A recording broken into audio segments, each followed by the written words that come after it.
The silence at the dinner table wasn't new, but tonight it felt final. Claire stirred her soup with a spoon that barely touched her lips while Ethan methodically cut his steak into perfect bites he never ate. 9 years of marriage, 7 years of specialists, medications, tears in bathroom stalls, and unspoken resentments. Fertility treatments had come and gone, each one a tiny hope that flared, flickered, and died. "So this is it?" Claire finally asked, not raising her eyes. Ethan didn't answer. He just nodded slowly like a man who'd already had this conversation with himself too many times. That night, Claire slept in the guest room again, not because of a fight, there hadn't been one, but because she couldn't bear the weight of his quiet grief beside her. Ethan stayed up on the couch, watching an old western with the volume off, the flickering light casting shadows across the walls of a house that felt less like a home every day. The divorce papers were in her bag, tucked between a pack of tissues and a worn-out wallet. She hadn't filed them. Not yet. Not because she believed in miracles, those died 3 miscarriages ago, but because walking away still felt like losing something sacred even if she couldn't name it anymore. 2 days later, while she stood in line at the pharmacy picking up a refill of sleeping pills, her phone rang. It was Julie, her old college friend who now worked in social services. "Don't hang up," Julie said quickly, her voice low, urgent. "I know things are hard. But there's a boy. 16. His name's Marcus. Been in and out of the system since he was 9. He's tough. Angry. Doesn't trust anyone. But I thought of you." Claire blinked, confused. "Julie, we're not in a place to," but Julie cut her off. "I know. Something told me to call you. He's been rejected by everyone. He's not asking to be wanted, Claire. He's asking not to be thrown away again." Claire didn't sleep that night. She watched the moonlight crawl across the floor of the guest room like it was searching for something. In the morning, over burnt toast and lukewarm coffee, she told Ethan about Marcus. He stared at her like she'd lost her mind. "Claire, we're barely holding on. We can't fix a kid like that." She looked at him, then really looked. The lines on his face. The hollowness in his eyes. "Maybe we're not supposed to fix him," she said. "Maybe we're supposed to be broken together." Ethan didn't answer. But later that evening, he stood beside her as they waited in the social services lobby. Marcus walked in wearing a hoodie 2 sizes too big and a permanent scowl. He didn't speak. Didn't smile. Didn't make eye contact. But as he turned to leave after the awkward, silent visit, he glanced at them just once and muttered, "You're not gonna last." They never do. Back at home, Ethan stood in the kitchen staring out the window, arms crossed. "He's right," he said quietly. "We are out of our depth." Claire leaned against the counter, her voice barely a breath. "So were we when we got married. So were we every time we tried. But we kept showing up." Ethan didn't argue. He just nodded. 1 month. That's what they agreed to. Just 30 days. No promises. No miracles. Just see how it goes. Neither of them knew that Marcus would change them. That by the end of the month, the walls they'd built would start to crack. And neither of them expected what happened on the 29th night. When they woke up the next morning, his bed was empty, the window open, and Marcus was gone. They found his note 2 hours after calling the police. It was scribbled on the back of a grocery receipt, left on the kitchen counter beneath a half-eaten granola bar. "Didn't think you'd actually try? Don't worry, I'm not your problem anymore." Ethan read it aloud, voice cracking halfway through. Claire leaned against the sink, numb. The officers were polite but detached, another runaway teen, another temporary foster situation that didn't stick. "They usually come back on their own," one said, trying to be reassuring. But Ethan just nodded absently and walked outside to sit on the porch steps. Claire joined him, arms wrapped tightly around herself. The street was quiet, a warm breeze rustling the leaves overhead.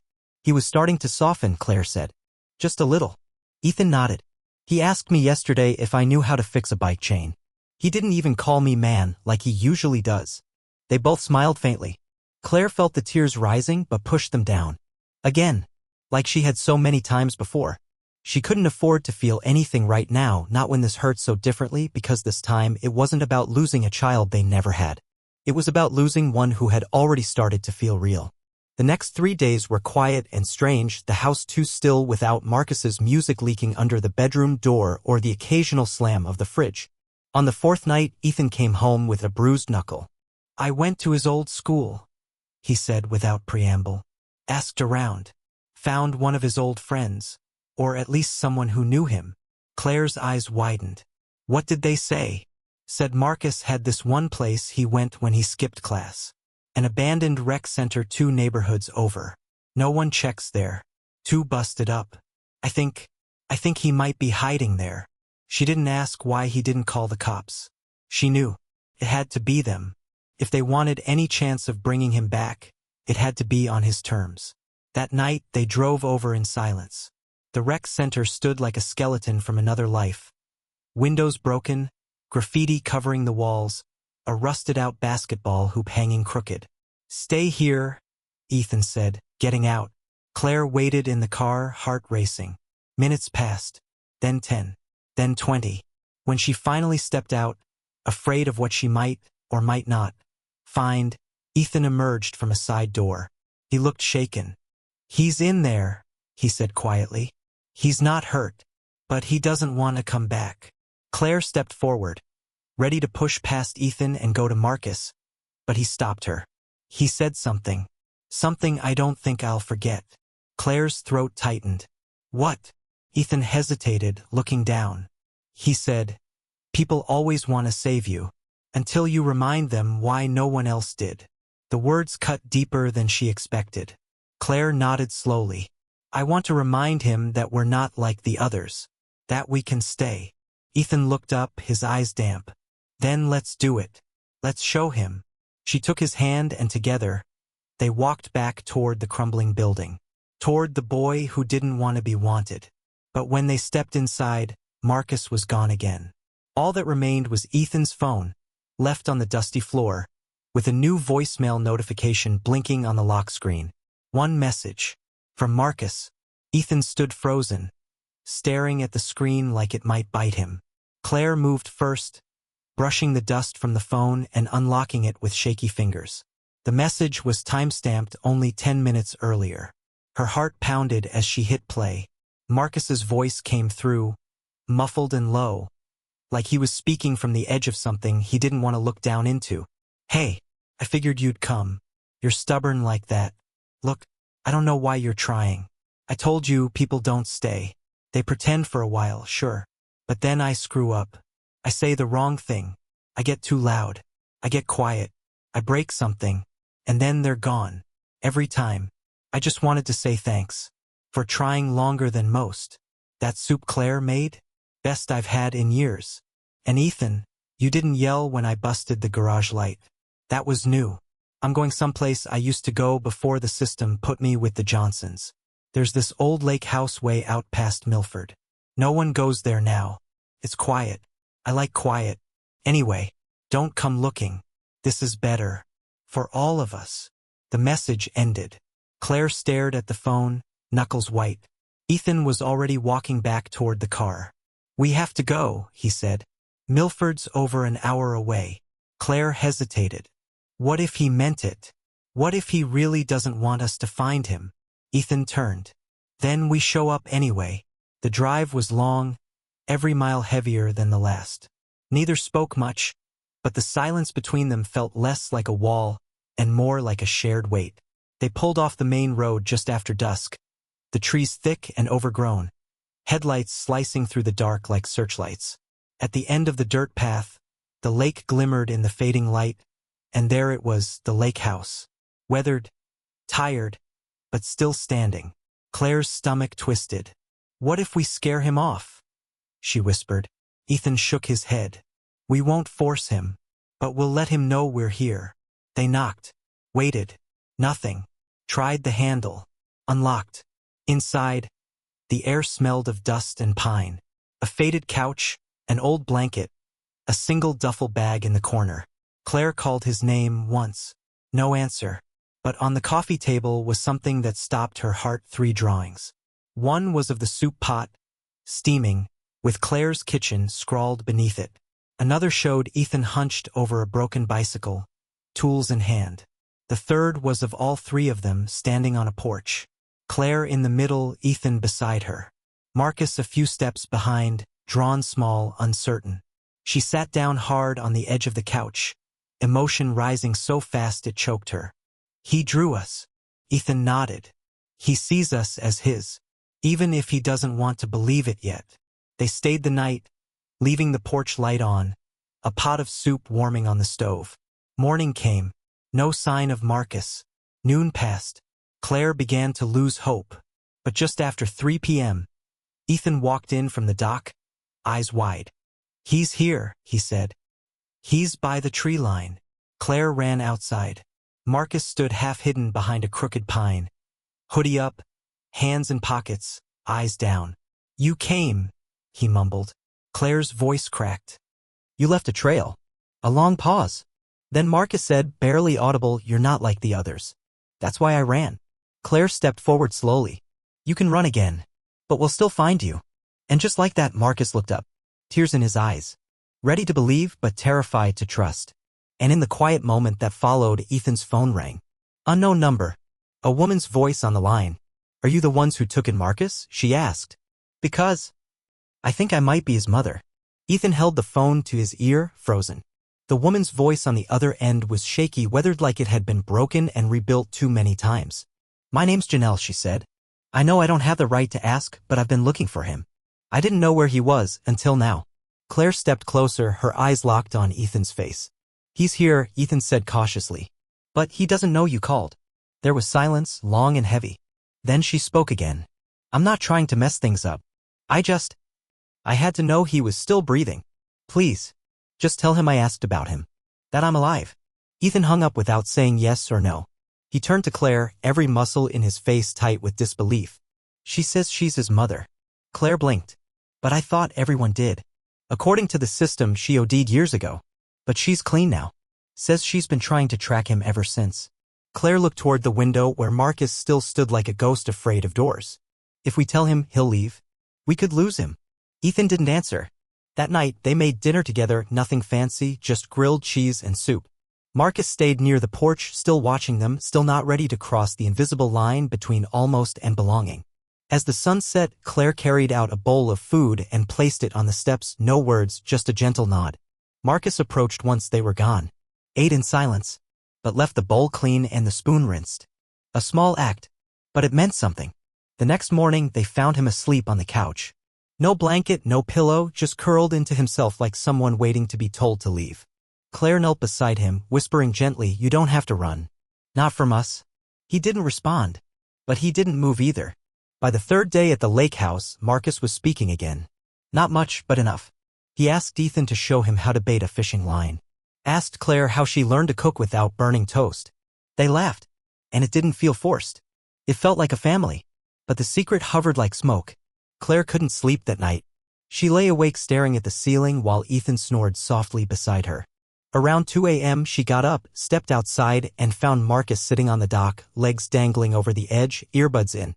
"Couldn't sleep either?" she asked. He shrugged. "Too quiet. I'm used to noise." She sat beside him. "Can I tell you something?" He didn't answer, but he didn't walk away either. "We got a call," she said. "From someone who says she's your mom." He didn't move. Not even a blink. She continued carefully. "Janelle. She said she thought you were dead. That she's been trying to find you for years. That she's clean now." The silence that followed was different. It wasn't the silence of disbelief. It was the silence of pain resurfacing. Finally, Marcus spoke. "She left me in a gas station parking lot. I waited for 3 hours before a cop found me." "You don't come back from that." Claire whispered, "Maybe she's trying to." Marcus turned toward her then, eyes glassy. "You gonna send me back to her?" Claire shook her head slowly. "Only if you want to go." And then Marcus said something she didn't expect. "If I stay, can I call you Mom?" Claire's breath caught. But before she could answer, Ethan burst through the door, pale and breathless. "The social worker's here," he said. "And she's not alone. Janelle's with her. She's at the front door." Claire felt her whole body go cold. Marcus didn't move. He didn't even blink. Just stared out over the lake like he hadn't heard Ethan speak. But Claire knew he had. She could feel the tension coming off him like static. "She's here," he finally whispered. Ethan nodded slowly. "With Julie. She said she just wants to talk. No pressure. But we thought you should decide." Marcus stood up. "Where is she?" Claire and Ethan led him up the gravel path, through the trees, toward the porch of the lake house. 2 women stood side by side, Julie, their caseworker, looking anxious, and beside her a woman with sunken eyes, shaking hands, and the kind of posture that made you think she used to be taller. "Hi," the woman said softly. "Marcus." He didn't answer. His face was unreadable. Claire felt her heart thudding in her ears. Julie stepped forward. "This is Janelle. She just wants to say something. Then we'll leave if that's what you want." Marcus crossed his arms, his hoodie sleeves bunched up at the wrists. Talk. Janelle looked like she'd rehearsed 100 speeches, but now couldn't find her voice. I don't have an excuse, she said finally. I was sick. And scared. And selfish. I let something take me over, and by the time I wanted to come back, it was too late. You were gone. And then the system told me that you didn't make it. But I kept checking. Just in case. Marcus's jaw clenched. Why'd you leave me? Janelle wiped a tear. Because I thought you'd be better off without me. And I was wrong. I was so wrong. He turned away. His voice came out low and hoarse. You could have come back. She stepped forward, slowly, hands raised. I'm not asking to be your mom again. I know I lost that. I just want you to know I'm here. And I'm sorry. Claire's hand instinctively reached for Marcus's arm, but he pulled away, not from her, but from everything. He walked off the porch, back into the woods, his steps crunching over the gravel until he disappeared beyond the trees. Janelle started to go after him, but Claire stopped her. Let him go, she said quietly. He's not running. He just needs air. That night, Marcus didn't come back. Claire didn't sleep. Ethan waited on the porch until sunrise. And when they finally found him in the morning sitting at the edge of the lake again, his eyes were red, but his shoulders were calm. She didn't come back for me, he said flatly. She came back for her guilt. Claire sat beside him. Maybe. But she also came back for a second chance. I don't know what to do, he whispered. Claire didn't try to fix it. She didn't tell him it would all be okay. She just said the one thing she knew was true. Whatever you choose, we're not going anywhere. Marcus didn't answer right away. But when they walked back toward the house, he didn't look over his shoulder once. That afternoon, Julie returned with paperwork. If you still want to foster him permanently, we can start the transition to adoption, she said. Ethan looked at Claire. Claire looked at Marcus. We do, she said. Julie smiled, but before she could say more, Marcus spoke. Wait. Everyone turned. He looked at Julie. Then at Claire and Ethan. Before that happens, there's something I need to tell you. Something I've never told anyone. Claire's chest tightened. Ethan took a small step forward. Marcus's voice was steady but cold. The last family that adopted me? They didn't just give me back. They hurt me. They made me promise not to tell. Claire felt her knees weaken. Ethan's face drained of color. And Marcus said quietly their name was Lancaster. And I think they found out where I am. The name hit like a wave crashing against concrete. Claire froze. Ethan's hands curled into fists before he even realized it. Julie's voice wavered. Marcus, are you sure? Marcus nodded slowly. I saw their car. The blue truck with the dent in the back. I saw it 2 nights ago near the lake. I thought maybe I was just paranoid. He looked down at the floor. But I know that sound. The engine. The way it rattles when it starts. I know it like I know my own name. Julie sat heavily at the table. They were supposed to be barred from fostering again. They were investigated but not charged. Her face darkened. The report didn't have your statement. You were too scared to talk. Marcus stood against the wall like he didn't know whether to fight or run. They told me if I ever spoke, no one would believe me. And I didn't. Not for a long time. Claire walked to him slowly and placed a hand on his back. He didn't flinch. You believe me? He asked. Her voice cracked. Of course I do. Ethan grabbed his keys. I'm going into town. Talking to the sheriff. Julie rose with him. I'll go. I'll push for protective status immediately. He can't go back into the system, not now. Marcus looked at Claire. What if it doesn't work? What if they find a way to take me again? Claire took his face in both hands. Then we fight. Together. You're not alone this time. That night, they locked every door and left the porch light off. Marcus slept on the couch with a bat by his side. Claire wanted to say he was safe, that the world wasn't as cruel as it had been, but she didn't lie to him. She just stayed close. The next morning, the sheriff came. Listened to Marcus speak, halting, stiff, but clear.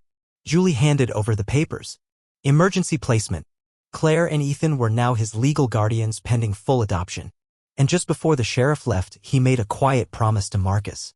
If that truck comes within a mile of this house, he said, we'll be ready. Days passed. Then a week. No truck. No phone call. The fear didn't vanish overnight, but something changed. Marcus started to breathe deeper. He started sleeping in a bed instead of the couch. He started laughing again just once while watching Claire burn pancakes. You're really bad at this, he teased. You've been lying about your cooking this whole time. Watch it, she warned. Or you'll be on pancake duty for life. Ethan fixed up the garage and bought Marcus a second-hand bike. They worked on it together. Oil, sweat, scratched knuckles, and something else. A rhythm. A bond. Family not by blood, but by choice. The adoption hearing came 6 weeks later. Thanks to the emergency placement and an expedited hearing granted by the court, the process moved faster than usual. Marcus wore a button-up shirt Claire had ironed 3 times before finally accepting the wrinkles. Ethan had to squeeze his hand once before they entered the courtroom. The judge asked Marcus the final question. Do you want this? To be adopted by the Roberts family? Marcus looked at Claire, then at Ethan. They're already my family, he said. This just makes it official. The gavel fell. The papers were signed. Outside the courthouse, Claire hugged him tightly. Ethan joined, arms wrapped around both of them. Marcus whispered something so quietly Claire almost missed it. Thanks for coming back for me. She pulled back just enough to look at him. We never left. And for the first time in a long, long time, Marcus smiled without fear, without waiting for it to be taken away. But as they walked toward the car, Ethan froze. There, across the street, partially hidden behind a delivery van, was a blue truck with a dented bumper. And someone inside was watching.